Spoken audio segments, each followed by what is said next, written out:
Alors, merci de vous être joint à nous sur le projet de fermeture du NPD. Alors, vérité ou fiction? Je tiens à vous dire que nous sommes situés sur les territoires non cédés et des Anishinaabe et Algonquins et notre organisation reconnaît et apprécie le fait que les Autochtones ont une connexion inéluctable à ces territoires et nous reconnaissons toutes les contributions des Inuits, des Métis et des Premières Nations à ce pays. Alors, aujourd'hui, nous allons faire une présentation et après ça, nous allons avoir une période de questions et de réponses. Avant de rentrer dans notre webinaire de réalité ou fiction, je vais vous donner quelques détails. Après ça, je vais vous présenter les personnes qui vont donner le webinaire. Alors, nous avons les services d'interprétation en français et en anglais. Et vous pouvez vous en servir en cliquant sur l'icône en forme de globe en bas de votre écran. Vous choisissez la langue de votre choix. Il y a toujours un petit peu de décalage entre ce qui se dit et l'interprétation. Ne vous inquiétez pas. Alors, nous allons avoir une présentation qui va durer à peu près 1 heure. La présentation elle-même durera peut-être 30 minutes et après ça, nous passerons à une période de questions et de réponses et à n'importe quel moment, si vous voulez poser une question pendant la période de questions, nous essaierons d'y répondre dès que possible. Si votre question n'a pas eu de réponse, vous pouvez toujours faire un suivi par écrit. Alors, nous allons enregistrer ces séances et ils seront affichés sur notre site web sur YouTube. Restez à l'écoute. Si vous avez d'autres problèmes ou d'autres questions et vous avez envie de nous parler, s'il vous plaît, veuillez nous contacter à ermstakeholder@cnl.ca. Donc, pendant le webinaire, on aimerait bien que vous participiez pour nous dire est-ce que vous pensez que cette information est une réalité ou une fiction? Alors, nous allons avoir des petits sondages pendant la présentation. Nous allons vous envoyer aussi un autre sondage qui est compris, qui comprend 10 questions et nous voulons continuer à améliorer ces webinaires. Nous continuerons à les améliorer et nous avons envie d'avoir vos commentaires. Alors, je vais maintenant vous présenter notre première présentatrice, Kay Shorter, qui est la directrice de ce projet. Bonjour tout le monde. Merci beaucoup de vous être joints à nous pour ce webinaire. Alors, ça s'appelle réalité ou fiction. Je crois que c'est vraiment très amusant comme sujet et j'espère que vous allez bien profiter et vous allez pouvoir vous servir de l'outil sondage pendant la présentation. Alors, nous avons fait plusieurs webinaires sur bien des sujets et tous ces webinaires sont disponibles sur notre page web. Alors, je pense que la dernière fois, on nous avait posé des questions et nous avons posé des questions, pardon, et certains d'entre vous peut-être ont participé et on vous avait demandé quels étaient les sujets qui vous intéressaient. Alors, nous nous sommes servis de vos commentaires pour créer le webinaire qui s'appelle ici Réalité ou fiction. Alors, nous avons toute l'équipe NPD qui est ici. Vous allez voir d'autres visages. Nous avons Graham Porter, qui est notre analyste de sécurité. Je ne sais pas si vous le voyez, et vous voyez son sourire. Nous avons aussi Sophia, qui est notre analyste du point de vue environnemental. Et nous avons Courtney, qui est la spécialiste en déclassement et de remise en état. Alors, j'espère maintenant que vous allez bien profiter de ce webinaire et nous allons apprendre sur la réalité ou la fiction.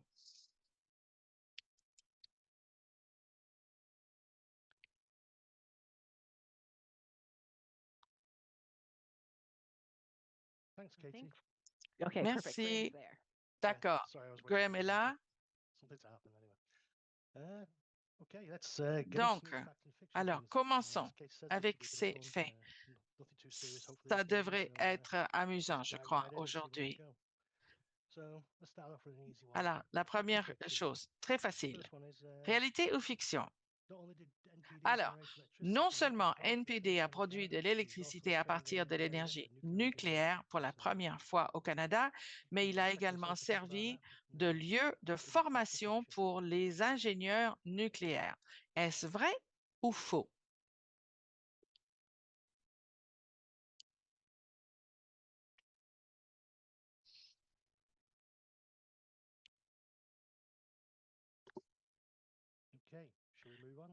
OK.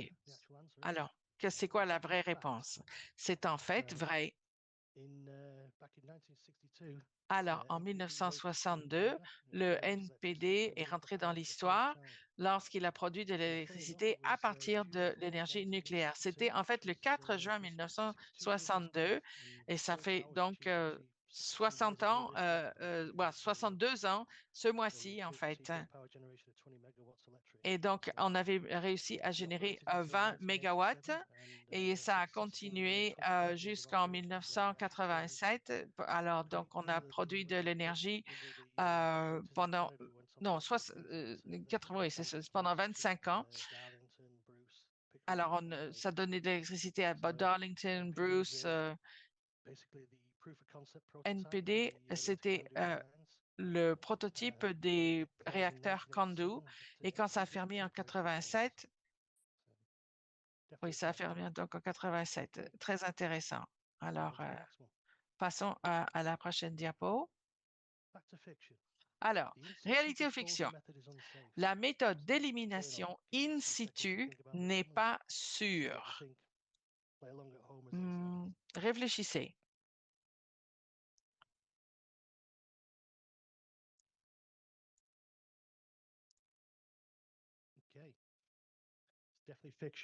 Définitivement de la fiction. On ne ferait jamais rien qui soit non sécurisé. Alors, il y a un certain nombre de caractéristiques ici pour être sûr que tout soit sécure. On a choisi l'option la plus sécuritaire. Les différentes composantes sont situées en dessous, à l'intérieur de la roche du bouclier canadien. C'est mieux de laisser les choses en place parce que ça pourrait présenter un risque élevé pour les travailleurs et ça réduit le nombre de risques pour les personnes et l'environnement qui sont associés au retrait des matières radioactives et leur transport envers un autre stockage temporaire. Excusez-moi. Aussi, la structure ici garde tout en bas et dans des contenants isolés, et donc très stables et réduisent la corrosion. Dans la prochaine diapositive. Alors, fait ou fiction? L'installation sera remplie de béton ordinaire. Est-ce que vous croyez que c'est vrai ou pas vrai? Réalité ou fiction?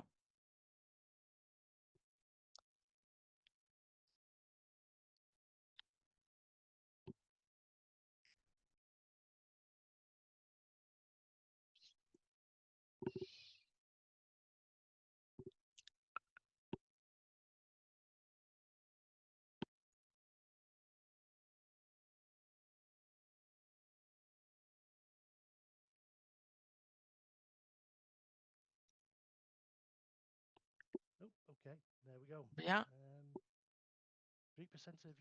3% ont dit que, 12% ont dit qu'ils pensaient que c'était vrai et 88 pensent que c'est pas vrai. Donc, c'est inventé.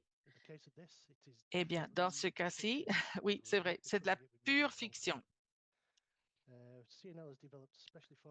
Alors, nous avons un coulis qui est spécialement formulé qui aide à contenir et isoler les contaminants et assure la stabilité et réduit la corrosion et les composantes du réacteur. CNL aussi a mis au point un coulis spécialement fait et dont on respecte toutes les exigences. Tout a été testé. Les tests ont porté sur les propriétés à l'état frais durci, telles que la capacité du coulis à s'écouler dans les canalisations, les réservoirs. On a aussi bien regardé les murs, on protège les gens. Si vous voulez en savoir un peu plus, vous pouvez regarder la section 4.3 de notre évaluation, notre impact sur l'environnement. D'accord, on passe à la prochaine question.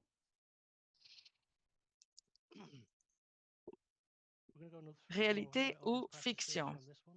Alors, j'espère que nous aurons plus de participation encore.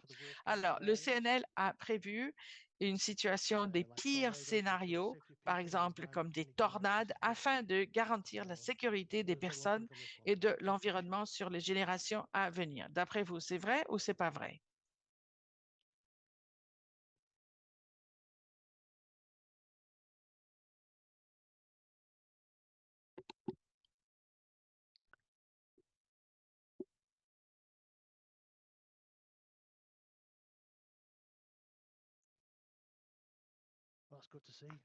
Bon, super. 95 d'entre vous, d'entre vous que c'était vrai. Et la réponse est oui, c'est vrai.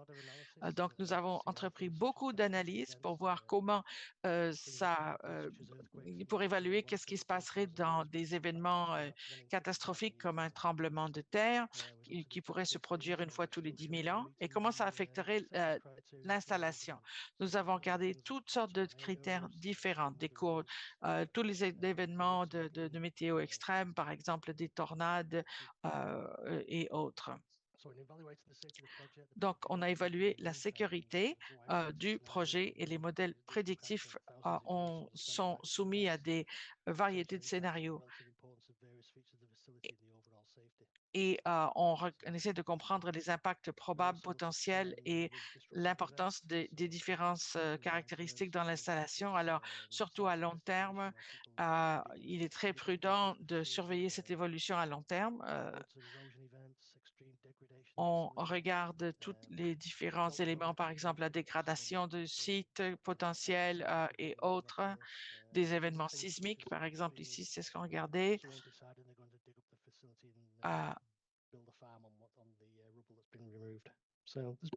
Et nous avons en fait regardé toutes sortes de scénarios possibles. Et on a regardé aussi les événements de météo extrême qui pourraient se passer. Bon, je pense que c'est le bon moment maintenant de donner le micro à Sophia et elle nous donnera le reste des questions. Merci beaucoup, Sophia. Alors, la prochaine question est, euh, on sait peu de choses sur l'inventaire radiologique actuel de l'installation. Est-ce vrai ou faux? Alors, c'est de la fiction. Alors, la modélisation du flux neutronique à l'aide des codes et des bibliothèques tridimensionnelles modernes combinées à un échantillonnage physique a été entrepris pour assurer que l'inventaire du réacteur était pris en compte de manière appropriée.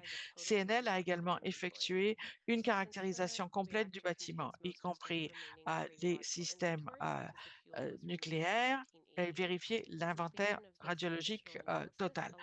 Alors, compléter cette analyse nous a aidé avec une analyse supplémentaire sur le terrain à, et cela nous a donné beaucoup de confiance dans notre modèle géologique. Alors, ici, la photo à gauche montre l'installation NPD divisée en unités de caractérisation. Et l'objectif de la caractérisation de NPD était d'informer l'inventaire des déchets et de soutenir la planification du déclassement dans le cadre du programme de déclassement. Pour ce faire, l'installation NPD a été divisée en 3 unités de caractérisation distinctes représentées par les 3 couleurs ici. Le bâtiment a été classé dans ces unités en fonction de la probabilité de contamination des pièces ou des zones. Les zones vertes sont de classe 3, donc un potentiel de contamination. Bleu, c'est de classe bleue qui pourrait être assujetti à un certain degré de contamination, mais dans la classe rouge 1, cela signifie que bien d'entre nous savons déjà qu'il y a une contamination. Cette zone comprend les pièces telles que le hall du réacteur. Alors, la hiérarchie modifie la quantité et la répartition de l'échantillonnage nécessaire pour atteindre l'objectif de confiance. Euh, et là où on sait qu'il y a de la contamination, on ferait plus de scans, on collectionnerait plus d'échantillons. euh, et on prélèverait des échantillons physiques dans la zone 3 où le potentiel de contamination est le plus faible. Alors, la prochaine question, réalité ou fiction. CNL protège l'environnement et ANPD dans les zones environnantes. C'est un fait. Le projet de fermeture est conçu pour contenir et isoler la contamination afin de protéger le milieu environnement. Et CNL effectue des contrôles réguliers sur les sites NPD et la surveillance va continuer après que ce site ferme et les résultats seront affichés sur le site web de CNL. Nous avons entrepris une modélisation pour consolider et soutenir la contamination. Alors, ce projet de déclassement va protéger la rivière des Outaouais. Et la conception finale du coulis, une étude complète de la géologie du site et une évaluation détaillée des tremblements de terre ont contribué à cette conclusion. De plus, on continuera à mettre en place des systèmes de surveillance pour s'assurer de la protection. Alors, le NPD rédige actuellement des plans de suivi environnemental afin de soutenir la surveillance pendant le démantèlement des projets et le contrôle institutionnel.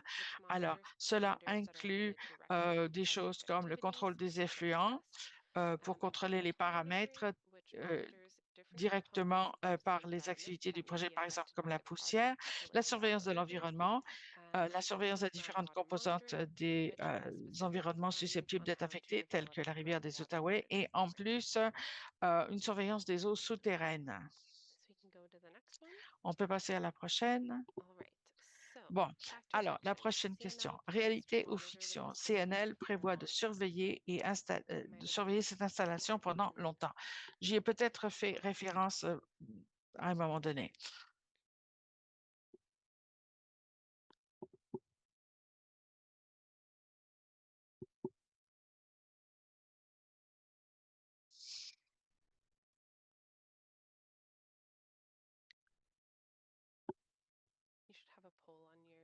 Vous devriez avoir un sondage à remplir ici, un questionnaire.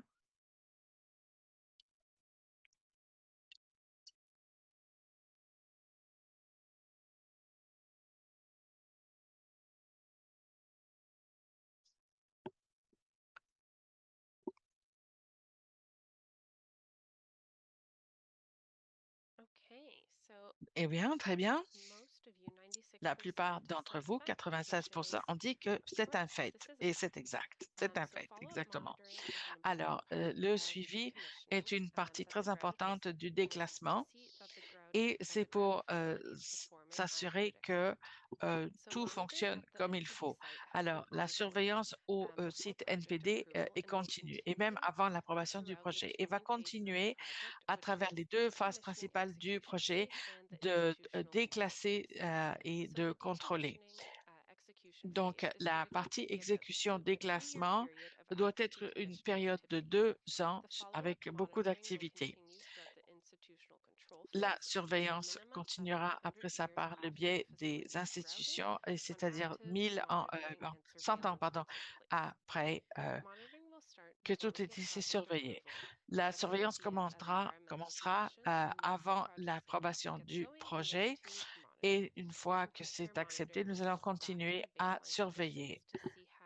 On remet tout aux conditions préalables pour voir comment ça évolue. Alors, comme je l'ai dit tout à l'heure, nous sommes en train de faire d'avoir une discussion et nous allons créer un programme d'évaluation et ça inclura des commentaires de la part du fédéral et des Premières Nations. Il y aura une mission Euh,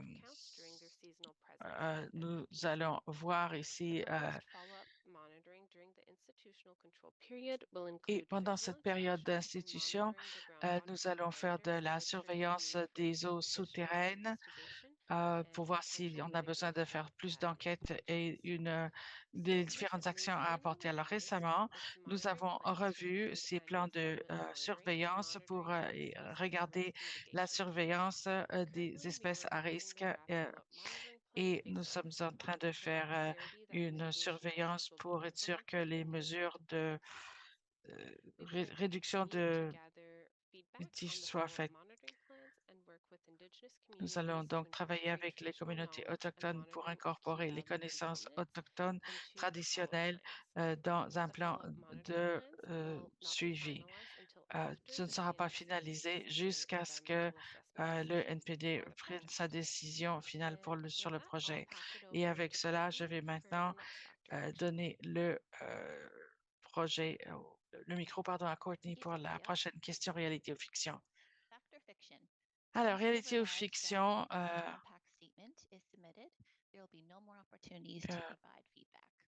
une fois que le plan est donné, que le projet EIE est révisé et qui sera soumis, il n'y aura plus de possibilité de fournir des commentaires. Alors, c'est une fiction. Alors, CNL s'attend à ce que les personnes qui ont formulé des commentaires et qui ont suivi l'évolution de l'évaluation environnementale du projet vont continuer à s'intéresser à l'IEI révisé et final. Nous allons continuer à rencontrer le public, les organisations autochtones et nous allons continuer à établir des relations à l'avenir et au-delà de la terminaison de ce projet. Et l'accent sera mis sur la discussion de la façon dont ces commentaires seront incorporés dans les documents suivants. Alors, récapitulons la chronologie. CNL a soumis une EIS révisée à la fin de 2021 pour répondre au conseil de la CCSN. Et en janvier 2002, la CCSN a informé le CNL que le projet EIE a été incomplet. La CCSN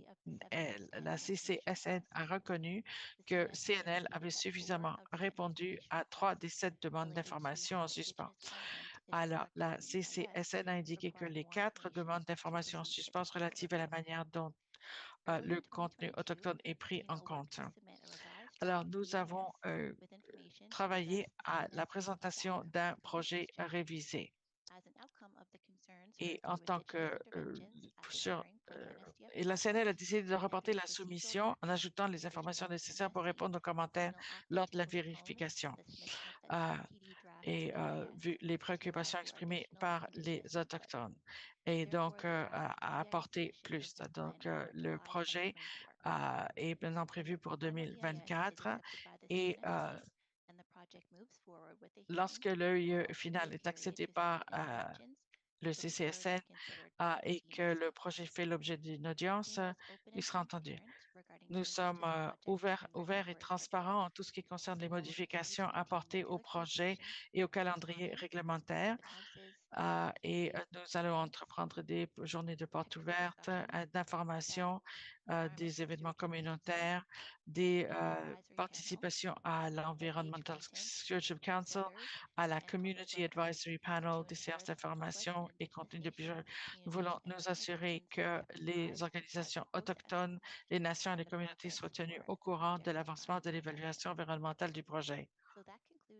Alors, cela met fin à notre présentation pour ce matin. Je vais maintenant donner le micro à Rachel. Alors, merci beaucoup, Margot. Pourrais-tu peut-être revenir à la dernière diapositive?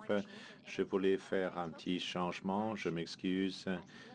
Ça devrait dire que l'ENC va continuer à rencontrer donc le grand public et les autochtones pendant l'été 2024 et l'évaluation sera donc présentée en 2026. Je m'excuse de l'erreur quand on va envoyer donc un courriel à tout le monde après ce webinaire. On va certainement nous assurer de corriger cette erreur. Alors, vas-y, Margot. Alors, on va attendre quelques instants pour voir si vous avez des questions. On a déjà reçu une question. Entre-temps, j'aimerais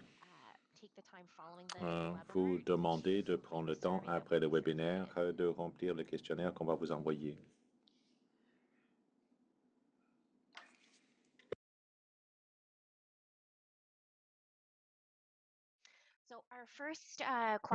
Alors, la première question est une observation suivie d'une question.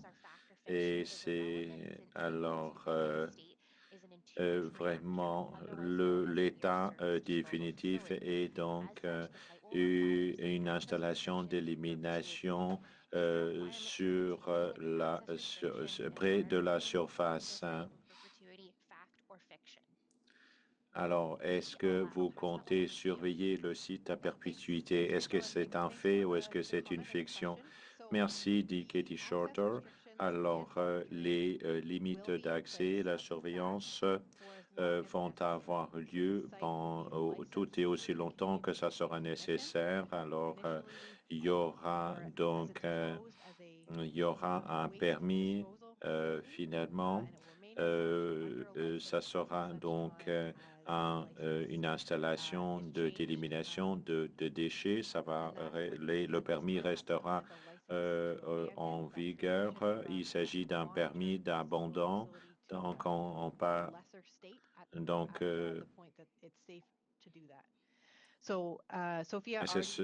voilà, donc Sophia, on a déjà parlé, je pense que c'était Sophia du moins, mais notre plan de surveillance finalement prévoit une surveillance au site pendant un minimum de 100 ans. Nous n'allons pas cesser d'effectuer la surveillance jusqu'au moment où on aura l'approbation par l'instance réglementaire de l'époque. C'est un fait qu'on va poursuivre la surveillance tout et aussi longtemps que ça sera nécessaire. Merci, Rachel.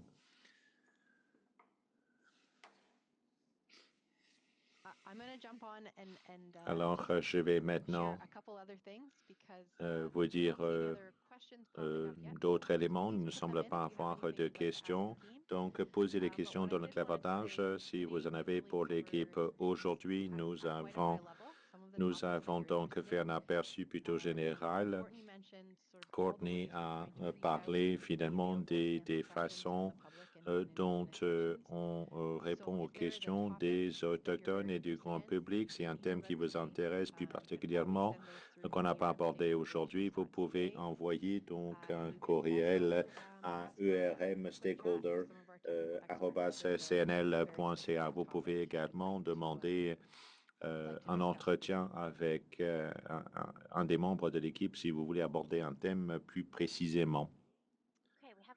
Merci beaucoup. On a d'autres questions qui viennent d'arriver. Merci, Katie. Il nous fait toujours plaisir de répondre à vos questions. Alors, une question pour Katie ou Courtney. Pourquoi est-ce que ça prend aussi longtemps pour soumettre l'évaluation définitive? Je vais répondre à cette question-là. On veut faire en sorte finalement qu'on reçoive toutes les observations des uns et des autres. On travaille de près avec nos voisins autochtones, avec les organismes autochtones également pour obtenir les observations. Et on veut connaître les priorités et les inquiétudes de leur collectivité. On veut les incorporer dans le projet. C'est important pour nous, finalement, qu'on établisse une bonne relation avec les Autochtones, avec le grand public. Merci d'avoir posé cette question-là. J'ai un complément d'information maintenant. Alors,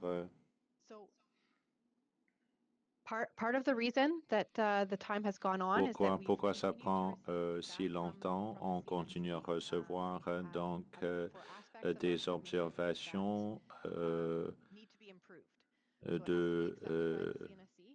du CNSC, on doit obtenir une approbation avant de pouvoir progresser à la prochaine étape et on y travaille d'arrache-pied. Alors, on accueille les observations, les commentaires quand il y a des préoccupations, des inquiétudes exprimées par le grand public et les nations autochtones. On travaille à finalement à nous occuper de ces inquiétudes. Donc, on répond aux questions, on essaie d'assurer une bonne compréhension du projet. On fait tout cela avant donc de soumettre notre déclaration, notre énoncé d'impact. Merci Katie et Courtney. Le coulis, le matériel utilisé pour le coulis, est-ce que ces matériels sont produits dans la vallée des Outaouais? Graham, voulez-vous peut-être répondre à cette question, Graham? Yeah, sorry, I couldn't find the button to come off. Well, at the moment, we haven't En made ce moment, decisions about where the materials are nous coming n'avons from. pas décidé d'où vont provenir ces matériels. On aimerait bien les acheter localement. On est en train finalement donc de travailler sur l'approvisionnement en sable, mais la plupart des matériaux utilisés dans le coulis doit venir d'ailleurs du sud de l'Ontario parce qu'il faut des matériaux utilisés dans les fournaises, dans les installations d'acier. Une autre question pour Katie. Les laboratoires vont-elles surveiller la cheminée pour que ça reste finalement un bon habitat pour les martinets ramoneurs? Merci beaucoup. Comme vous savez, nous surveillons de près les martinets ramoneurs qui construisent leur nid dans la cheminée chaque année. On va continuer à surveiller cela. Alors, dans le cadre des choix que nous avons faits, on va maintenir cette cheminée. Et donc, la période visée sur ces 50 ans, on va donc maintenir cette cheminée en place pendant au moins 50 ans. On va sceller donc la cheminée en bas de la cheminée et on va faire des inspections régulières dans le cadre de nos activités de surveillance pour évaluer l'état de ces cheminées. On va faire les réparations aux besoins pour qu'on puisse maintenir l'habitat pour les martinets ramoneurs. Merci beaucoup. Un petit rappel pour tout le monde. Nous organisons des soirées publiques où les gens peuvent observer les martinets ramoneurs. Je l'ai fait pour la première fois cette année.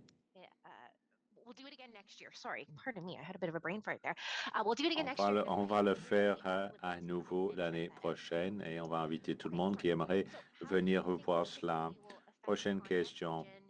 Quelle sera l'incidence de cette installation sur la population et la région avoisinante?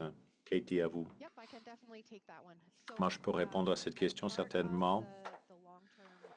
Dans le cadre de modélisation à long terme et dans le cadre des scénarios présentés par Graham, alors comment est-ce qu'on peut assurer la sécurité du site? On évalue la contamination qui pourrait finalement être évacuée dans l'environnement. Un outil qu'on utilise nous permet finalement de prévoir la dose de radioactivité et on compare cette dose contre les critères régissant le projet et également contre la limite de dose publique. Et notre dose maximale prévue est une fraction minime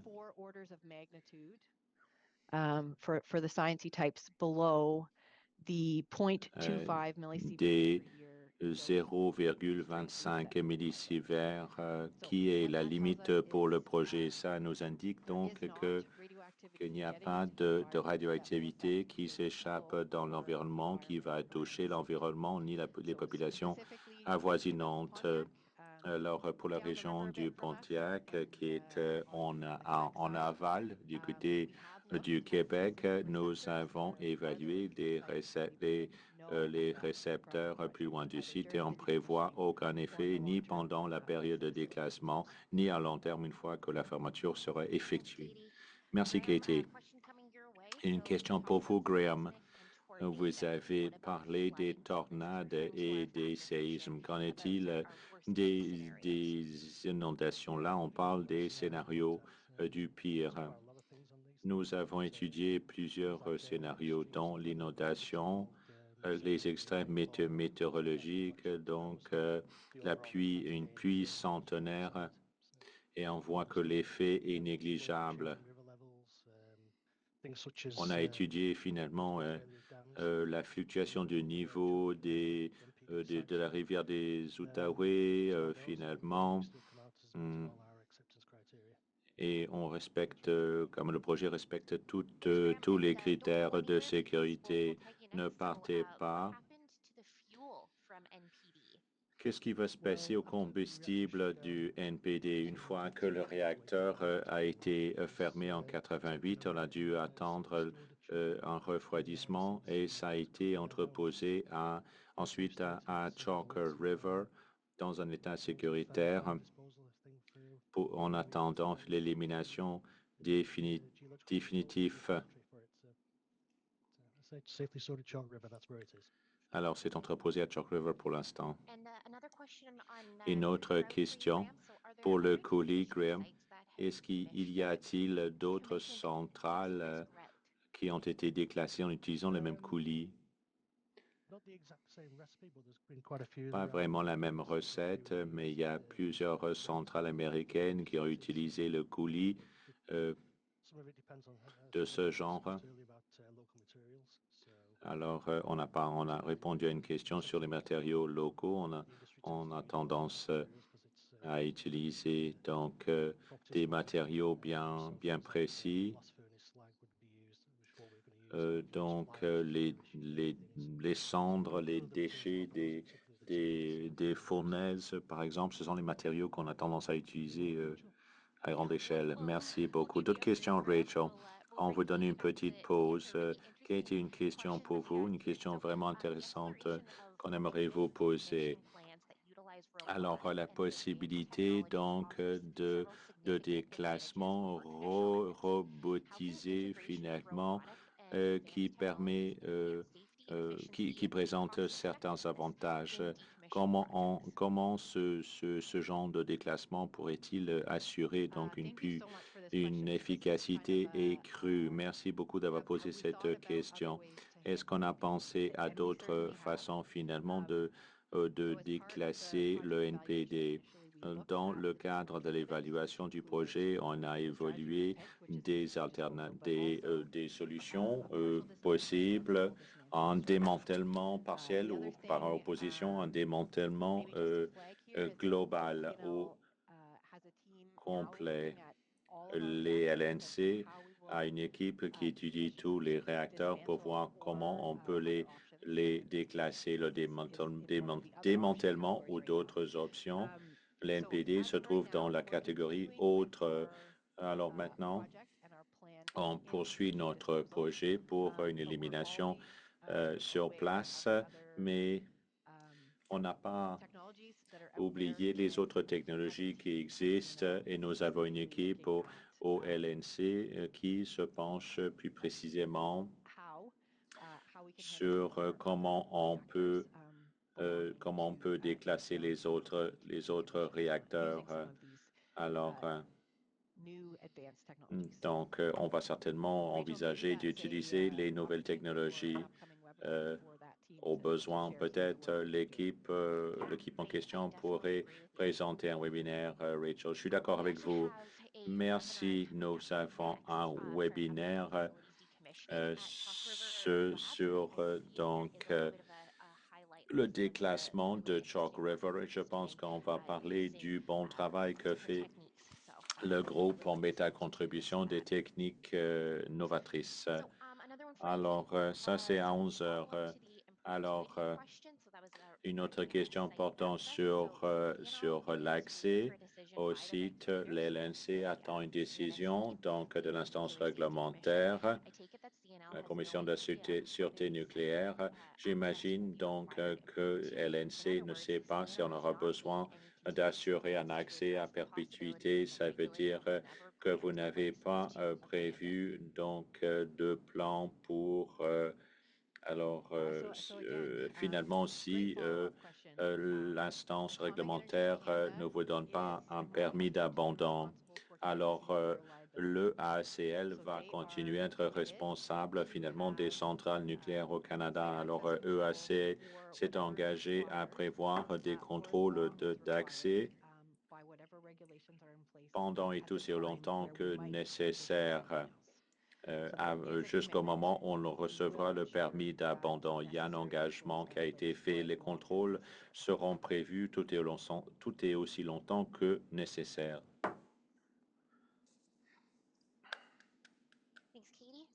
Merci, Katie. Alors, vous posez de bonnes questions. J'ai maintenant des idées pour les thèmes de webinaire futurs. C'est très bien. Merci beaucoup. Une dernière question qu'on a abordée de façon générale. Ensuite, on va vous envoyer une réponse par écrit. La question est la suivante. Pourquoi donc l'Agence internationale recommande-t-elle de ne pas utiliser finalement un entreposage sur place? Beaucoup de questions. Il y a des informations qui sont disponibles sur notre site web, le site web des laboratoires nucléaires canadiens. Alors, l'Agence internationale ne veut pas faire la promotion d'un déclassement de réacteurs sur place et comme le seul modèle à suivre. Alors, ils reconnaissent que c'est une solution acceptable. Finalement, dans certaines régions du monde, ici, on prévoit un déclassement planifié. Au Canada, les règlements permettent finalement l'élimination sur place, pourvu que tous les contrôles sécuritaires soient mis en place ou dans une situation comme celle-ci où le déclassement n'a pas été prévu lors de la construction. Ce n'est pas une solution qu'on choisirait pour chaque projet de déclassement, mais Graham a parlé tantôt des aspects particuliers de cet établissement qui le rend apte à cette solution d'élimination. Donc, ça sera enterré sous terre. Les murs en béton sont déjà en place. La radioactivité est contenue au cœur. Alors, on a des barrières nécessaires pour continuer à isoler la radioactivité et nous avons établi une étude de la sécurité pour démontrer la sécurité de cette option, cette solution. Alors, on ne dépasse pas les limites de dose.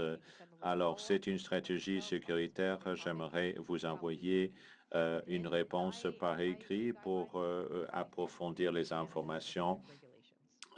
Donc, je vous enverrai cela par la suite après ce webinaire. Merci beaucoup. Alors, on a eu deux webinaires sur ce thème justement. Donc, vous pouvez les consulter pour avoir plus d'informations au mois de novembre 2021 sur le cas de sécurité pour l'NPD. Ensuite, la conception donc des réacteurs, l'élimination sur les lieux. Au mois de mars 2021. Et alors, donc, on a répondu à toutes vos questions. Merci beaucoup d'avoir participé en posant vos questions et en remplissant le questionnaire. On va vous envoyer les liens donc pour l'enregistrement. Et entre-temps, si vous avez d'autres questions sur l'NPD ou sur d'autres questions, n'hésitez pas à nous contacter à ERM Stakeholders @cnl.ca. Et maintenant, je pense qu'on peut terminer. Merci d'avoir pris le temps de participer à ce webinaire ce matin. Merci.